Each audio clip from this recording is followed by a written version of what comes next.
Assalamualaikum warahmatullahi wabarakatuh. Waalaikumsalam warahmatullahi wabarakatuh. Kembali bersama Fajar Berkah. Pasti berkah. Tentunya hari ini bersama saya Abai Aprilio. Saya Saira Agnes Nabila. Saya Tiara Nabila. Dan di tengah-tengah kita sudah ada Bapak Ustadz Eri Abdul Rahim. Gimana Pak Ustadz kabarnya Pak Ustadz? Alhamdulillah baik. Alhamdulillah. Teman-teman gimana kabarnya? Alhamdulillah. Ya. Jadi ditanya juga. Setelah sekian lama tidak pernah ditanya. Betul banget. Nah sekarang juga Abai mau nanya nih. Sekarang temanya apa nih? Aduh, inget aja nih Abai.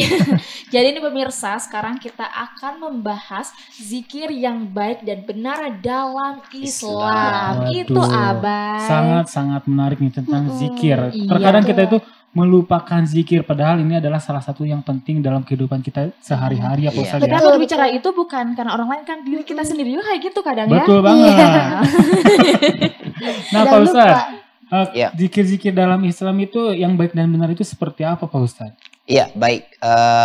Berbicara tentang zikir ini adalah tema yang masya Allah luar biasa ya.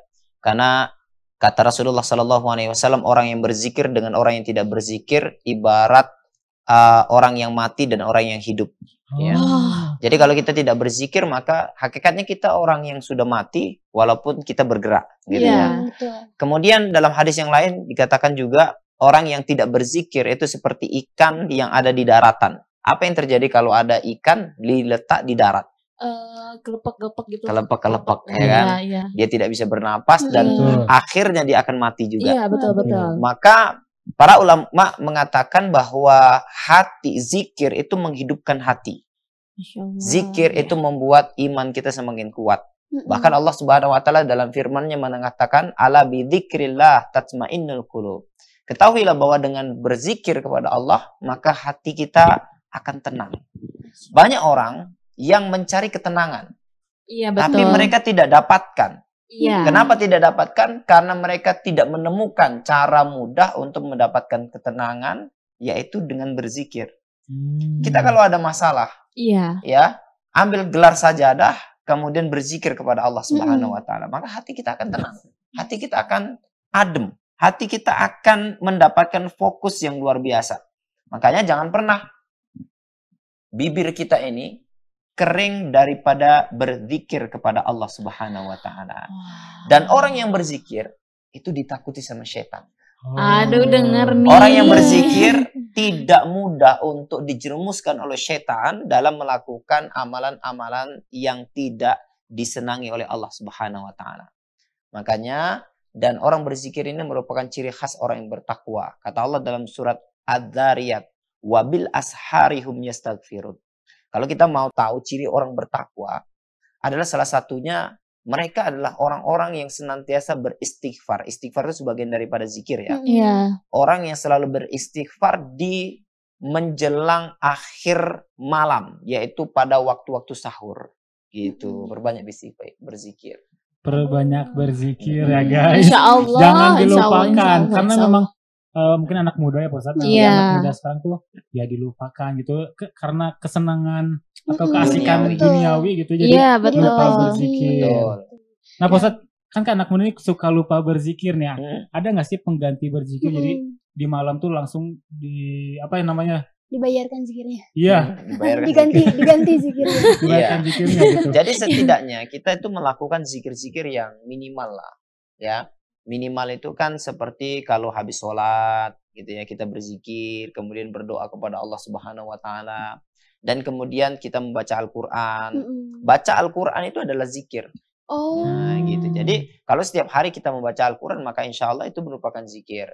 Kemudian sebagai zikir-zikir perlindungan itu ya, seperti zikir pagi dan petang, itu ada amalan-amalan zikirnya. Dan setidaknya kalau kita tidak hafal zikir-zikir harian yang diajarkan oleh Rasulullah SAW, otak kita ini sudah penuh dengan komputer misalnya. Isinya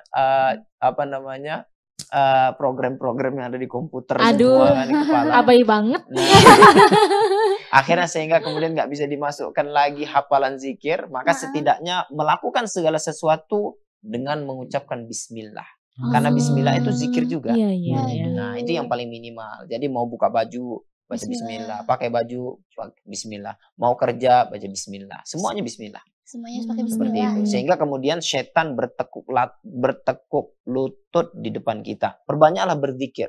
Karena dengan kamu memperbanyak berzikir, maka kamu akan menjadikan setan dalam dirimu mati bunuh diri. Waduh. Aduh, setan bisa bunuh diri juga Iya. ternyata. Kenapa? Karena zikir itu merupakan senjata.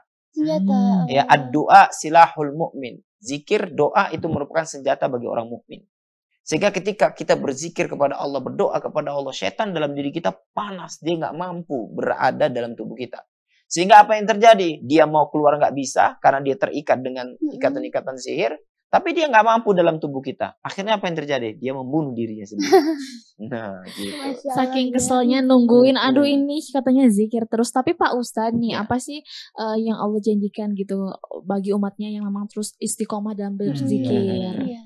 Orang yang berzikir ini, pertama dia akan diberikan ketenangan di jiwanya. Orang yang berzikir, dia diberikan kemudahan atas segala urusannya. Orang yang berzikir akan diberikan kemudahan dalam urusan rezeki.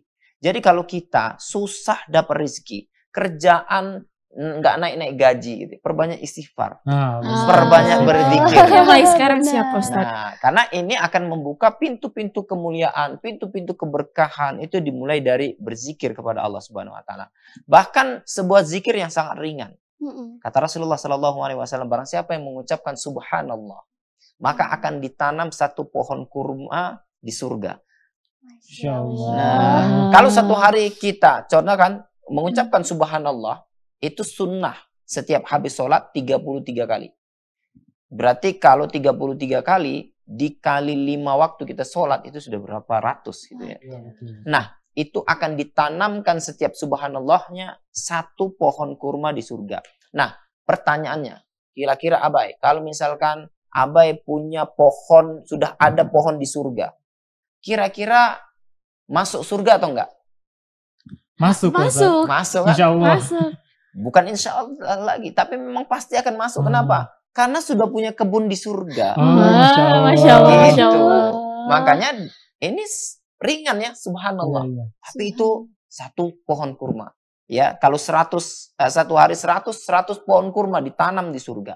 Makanya nanti kita akan menjadi orang yang terkejut ketika masuk ke dalam surga. Ternyata kita punya kebun kurma yang sangat luas. Hanya gara-gara kita menyubatkan subhanallah. Seperti itu. Masya Allah ya. Luar biasa sekali.